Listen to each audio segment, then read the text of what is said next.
नमस्कार, आपण पाहत आहात जनसभा टीव्ही।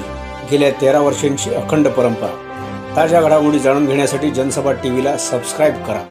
घरकुल सहकारी गृहनिर्माण संस्थांच्या संघाची 5वी वार्षिक सर्वसाधारण सभा काल रविवार दिनांक 22 सप्टेंबर 2024 रोजी रात्री 7 ते 9 या वेळेत सेक्टर 15 रहिवासी उत्सव मंडळाच्या मंडपामध्ये अत्यंत खेळीमेळीच्या वातावरणात संपन्न झाली। या सभेसाठी ए, बी आणि सी मधील 26 संचालक उपस्थित होते। नेहमीच्या सर्व विषयांसह घरकुल हाऊसिंग कॉम्प्लेक्सच्या पुनर्निर्माणाचा विषय या ठिकाणी सविस्तर चर्चेला गेला। महालक्ष्मी हाऊसिंग सोसायटीने घरकुल संकुलाच्या पुनर्विकासाचा मुद्दा पत्राद्वारे फेडरेशनला कळविला होता। त्यानुसार सविस्तर चर्चा करून हा विषय मार्गी लावण्याचे एकमताने ठरवण्यात आले।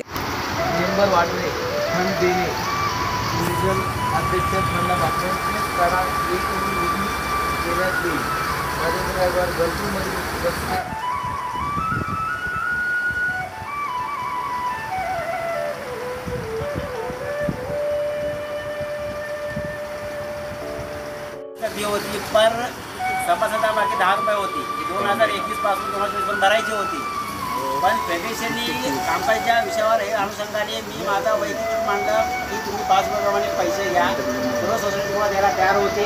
त्यामध्ये सर्वांच्या मतानुसार ते मान्य झालेलं आहे आणि फेडरेशनने ते मान्य केलेले ते परवानगी विषय घेतलेला आहे। त्याच्यापुढे जी पण सभासद आहे ती 5 रुपये ठरलेली आहे। प्रत्येक सभासदाचे महिन्याचे 5 रुपयाचे वर्षाचे आणि 60 रुपये हे त्याला देणं आहे। हे आपल्याला 2021 पासून 2024 पर्यंत द्यायचं आहे। त्याच्यामध्ये वाढ करायची की न करायची जेव्हा डी आपल्यामध्ये इन्व्हॉल्व होईल त्यानंतर पुढचा निर्णय सभासद घेतील आणि तो अधिकार सभासदाला दिल्या गेला स्पेशल एक्झाम लावायची गरज नाही आहे। सभासद देखील 44 मधून आपल्याला सर्व पदाधिकारी निवडायचं हा विषय होता। त्याच्यासोबत अजून एक विषय होता की हे सांगितलं ना की आता नवीन निवडणूक जागतिक आहे। म्हणजे आता जसं की डी मध्ये आहे किंवा सी मध्ये आहे, सी मध्ये ज्यावेळेस फेडरेशन जागा होतं त्यावेळेस त्यांचे जे अध्यक्ष सचिव खजिनदार हे 3 पदं मॅन्डेटरी घेतली होती आपण। अजेंडावर घेण्याबाबत महोदय, घरकुलमधील काही मंडळी घरकुलच्या पुनर्विकासासंदर्भात केलेल्या कार्यरत असल्याचे आपण जाणतो। सदर विषय घरकुलमधील सोसायटीचे पदाधिकारी व जागरूक नागरिक अत्यंत मनापासून कळत आहेत। ही बाब विशेष आहे। सदर विषयाला योग्य मार्ग मिळण्यासाठी व घरकुलचा पुनर्विकास कोणतीही बाधा न येता न्यायालयाचे असल्यास घरकुल फेडरेशनने महत्त्वाची भूमिका बजावणे आवश्यक आहे। आम्ही आपणास सदर पत्राद्वारे सूचित करीत आहोत की येत्या मीटिंगमध्ये आपण सदर विषय आवर्जून विषय घ्यावा ही अपेक्षा। हे पत्र महालक्ष्मी सोसायटीचं आहे आणि गेल्या मीटिंगमध्ये या पत्रावर चर्चा झाली की पुढील एजमला विषय ठेवा, म्हणून हा विषय ठेवला आहे। आता काय सविस्तर चर्चा करायची आहे महालक्ष्मी तुमचा विषय मांडा, तुमचा विचार मांडा पहिल्यांदा कमिटीचं काय पत्र आलं ना जाधवांनी काय प्रश्न विचारला, हा विषय पटलावर आला कसा, तर हजरजबाबीपणा आपल्याकडे असला पाहिजे। महालक्ष्मीचं पत्र आलं होतं आणि या पत्राबाबत आम्ही हा विषय पटलावर घेतला। आम्ही सांगितलं गेल्या बैठकीत बरं या विषयासंदर्भात काय बोलायचं आहे का? गेल्या बैठकीत माहिती आहे प्रश्न पण आपणच चर्चा व्हायला पाहिजे। एक गोष्ट आपण चर्चा केली हा विषय 4-5 महिने मी आम्ही 2-3 महिने आम्ही याच्यात इन्व्हॉल्व झालो। आमची इच्छा नसताना आम्ही इन्व्हॉल्व झालो का तर आपलं खूप चांगलं होईल, कारण इच्छा म्हणजे सॉरी तुमचा आदेश शोषणाचा आदेश नसताना आम्ही इन्व्हॉल्व झालो। याचं खरं कारण हे आहे की याचं पहिलं पाऊल फेडरेशनच्या मार्फत पहिलं उचललं गेलं पाहिजे, व्हायला पाहिजे। तुमच्याकडे चर्चेत कधी कधी निर्माण हा प्रश्न आला पाहिजे होता। तो तुमच्या किंवा आपल्याकडून येता हा विषय एक प्रयत्न मंडळाच्या मार्फत येतो। हा खऱ्या अर्थानं आपण हेडक्वार्टर झाल्याचं एक पहिलं त्याचं द्योतक आहे। तेव्हा हा विषय अजेंडा तुम्ही घेतलेला आहे आज, अतिशय स्वागतार्ह विषय आणि त्या दृष्टीने तुम्ही प्रयत्न फेडरेशनने सुरू करा, जेणेकरून बाहेरून आता मगाशी आमच्या पगार साहेबांनी पण प्रश्न विचारला की याच्यामध्ये अजून काही शक्तीप्रत इन्व्हॉल्व होण्याची शक्यता आहे आणि हे खऱ्या अर्थानं या रिडेव्हलपमेंटचा आपण मध्यमवर्गीय आहोत, कारण आता सिडकोने आपल्या LIG पण टाकले आहेत, त्या मध्यमच्या पण खाली आपल्याला गृहीत धरलेलं आहे।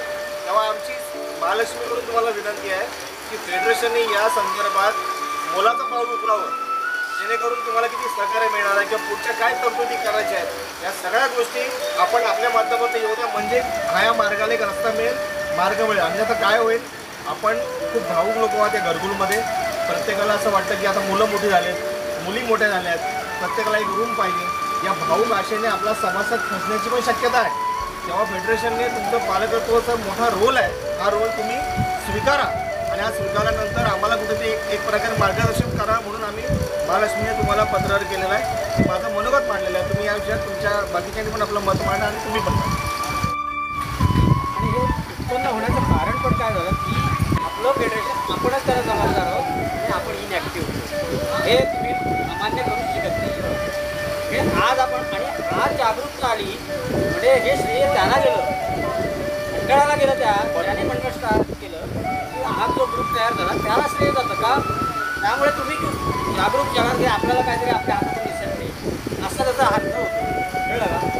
हे अवॉइड करण्यासाठी आपल्या लोकांसाठी आपण मीटिंग अरेंज करणं हे गरजेचं आहे आणि आपण कॉल करायचं. हे आपल्या सभासदांना काय म्हणजे त्यांच्या ह्याच्यामध्ये ते कॉमन असतात. आमचे कॉमन प्रश्न वेगळे आहेत आणि प्रश्न वेगळे करणार. पण अजून आपण काय ठरत नाही, मग त्यांना बोलून काय करायचं. ठरत म्हणजे आपण ठरवायचं आहे त्यासाठी आपण एकत्र यायचं. याच्यात एक गोष्ट आहे, फेडरेशनचं काम PMC म्हणजे काय हे समजावणं. प्रॅक्टिकली रिअलिस्टिक आहे का. प्रत्येक 4 बिल्डिंग एकत्र, 4 सोसायटी एकत्र राहून हा कव्हर होणं प्रॅक्टिकल रिअलिस्टिक आहे का. हा ज्याच्या त्याच्या एजीएमचा विषय आहे, ज्याच्या त्याच्या सोसायटीमधल्या लोकांच्या सहकार्याचा विषय. बरोबर. आज आमच्याकडे एमध्ये असं वाटतं आहे की लोकांना वाटते भाऊ की आपल्याकडे टॉवर व्हायला पाहिजे. आमच्या लोकांना वाटतं मनापासून. कारण कधी डोक्यात पंखा पडेल, सिलिंग पडेल, तर भीती आहे. कारण किती तुम्ही वायर मुलं मालून किती लावा. हां, आमच्या एमध्ये आहे भावना. ती भावना डीमध्ये आहे का. तर डीला माझ्या शेजारी बसायचं आहे का त्या संदर्भात, किंवा सीनं माझ्या शेजारी बसायचं आहे, हे वेगळं विषय. पण माहिती पुरवणं, मीटिंग घेणं. आज आम्हाला फोन येतात, आम्ही तुम्हाला कळू बाबा हा बिल्डर फोन करतो, याला जरा काय मीटिंग अरेंज करतो. हे काम तुम्ही सुरू करा. हे सुरू करायच्या आधी तुम्ही सोसायट्यांना आदेश द्या की रिडेव्हलपमेंट संदर्भातल्या ज्या काय पूर्तता गरजा त्या तुम्ही करायला लागा. की तुम्ही तुमचे डॉक्युमेंट्स क्लिअर करायच्या मार्गे लागा. लोकांचं डिफॉल्ट जे पैसे आहेत ते पैसे रिकव्हरीला घ्या. लोकांना समजावत द्या. या सगळ्या गोष्टी तुझ्या पत्रावर होऊ द्या. बाकी ते एकत्र व्हायचं की नाही व्हायचं आणि विजिबल आहे का, रिअलिस्टिक आहे का, हे तुम्हाला मागच्या 2-3 मीटिंगमध्ये आपल्याला कळले किती रिअलिस्टिक गोष्ट आहे. त्याच्यामुळे बघा म्हणजे हे जायचं एकत्र करायला 1148 लोकांचं डोकं एकत्र ठेवायचं आणि उद्या जर मार्ग आलं तर साहेब आपण खरंच आपली आवाज रस्त्यावर प्रॅक्टिकली ते कधी पॉसिबल नाही. आणि रस्त्यावर पण येतच नाही. मी तुम्हाला एक गोष्ट सांगतो, साधं उदाहरण सांगतो. मी युनियन करत होतो, कंपनीला युनियन होती. आम्ही कंपनीच्या विरोधात आंदोलन केलं. अंधेरी शिफ्टला होतो आम्ही, म्हणून रस्त्यावर बसू. पण आम्हाला रस्त्यावर पण बसायची मुभा नव्हती सर. रस्त्यावरून त्या बसायची मुभा नाही आंदोलनाला. तुम्हाला कुठेच मुभा नाही आंदोलन करायचं. हे वेगळे मार्ग आहे. त्याच्यामुळे आपण आपल्या कुटुंबाला रस्त्यावर बसू शकत नाही. हे रिअलिस्टिक आहे का, शक्य आहे का, हे लोकांमध्ये भावना टाकून द्या की बाबा शक्य आहे का. आज तुमच्यासमोर साधं उदाहरण आहे. इलेक्शन B आणि C मध्ये तुमच्याकडे पॅनल आले साहेब. दुर्दैव आहे गोष्टी. या सोसायटीचं दुर्दैव आहे की ज्या सोसायटीचा मेंटेनन्स 600 रुपये आपला, आपण कसं बसं झाडूवाला आणि संडासचं करतो आणि इलेक्शनच्या पॅनलसाठी 3-3 पॅनल उभे राहतात. म्हणजे आपण एवढे समविचारी लोक नाही आहोत. हे फार वाईट गोष्ट आहे. आमच्याकडे मी प्रयत्न नेहमी हाच करतो की बाबा तुला यायचं आहे, तू ये, पण ते पॅनलमध्ये जायचं त्या चक्करमध्ये काही होतं. तुम्ही पण प्रयत्न केले असेल, मी तुम्हाला दोष येत नाही. पण वेगवेगळ्या विचाराची माणसं आहेत, यांना एक करणं फार कठीण आहे. जर रिअलिस्टिक असेल तर रिअलिस्टिक करा, नाहीतर फेडरेशनने मार्गदर्शकाची भूमिका जरूर निभवा आणि तसंच करा सुरुवातीला. ते म्हणाले बिल्डर आणि शुल्क. मी म्हटलं बिल्डर आणि शुल्क का. ही सीट जर सोसायटी करतो तर सोसायटी आणि शुल्क होऊ शकते. दोन सोसायटी बिल्डर आणि मी ते तुमचा तुम्हाला माहिती आहे ती गोष्ट वेगळी आहे.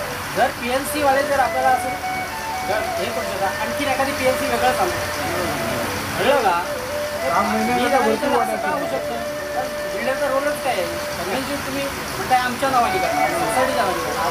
मग आम्हाला बिल्डरचा काय संबंध आला ॲग्रीमेंटचा. सोसायटी त्याच्याशी ॲग्रीमेंट करेल ते कन्स्ट्रक्शनसाठी करतात. पण आम्ही फ्लॅट घेताना त्याच्याशी काय कन्स्ट्रक्शन करा. आमची सोसायटी काय नाही व्हायला पाहिजे. तिथे ते निरुत्तर झाले. कळलं ना. म्हणजे प्रत्येकाची जे माहिती वेगवेगळी आणू शकते, एकावर डिपेंड आपण राहू शकत नाही. म्हणून म्हटलं की चंद्रशेखर प्रभूसारखे आहेत त्यांनाही बोलूया. ठीक आहे PLC आहेत त्यांनाही बोलू. पण फेडरेशनच्या माध्यमातून ठेवा आणि ती मग त्याला ती काहीतरी येईल आणि त्याला विरोध कमी होईल. हे करायचं ते चांगल्यासाठी जर करायचं असेल तर कुठला तरी ग्रुप येऊन करून करायला लागला तर त्याला विरोध होणार, कारण त्यांचा काहीतरी त्याच्यामध्ये मतलब आहे असं होऊ शकतं. आता तसंच झालेलं आहे सगळ्या ठिकाणी, बऱ्याचशा ठिकाणी. हे कोण करतात? सगळ्यांचा हेतू चांगला जरी असला तरी विश्वास हा संशय आला की समजलं बसले पाहिजे. ही फक्त कंडिशनची आहे. ते सगळे सदस्य 18 ते 18 लोक आणि ती मिटिंग होईल पुन्हा बरोबर फेडरेशन बरोबर मिटिंग होईल. आणि फेडरेशनला तुम्ही सांगाल की आम्हाला येईला महालक्ष्मी किंवा मातृ शाळेला आम्हाला याच्यात जायचं आहे, कुठे जायचं आहे. ती सांगितलं ना, ठराव कोणीच नाही करायचा पहिला घेऊन जायचा. ते जायचं नंतर बोला नाही झाली. मुख्य प्रवर्तक मधुकर नाईक साहेबांनी चांगल्या प्रकारे मार्गदर्शन केलं. ज्या त्रुटी होत्या त्या सोयीने कळून दिलेल्या आहेत. मी माझ्या वैयक्तिक सांगतो की सर्व समाजाच्या वतीने मधुकर नाईक साहेबांनी सर्वांचे आभार मानून सभा संपवावी. जय हिंद.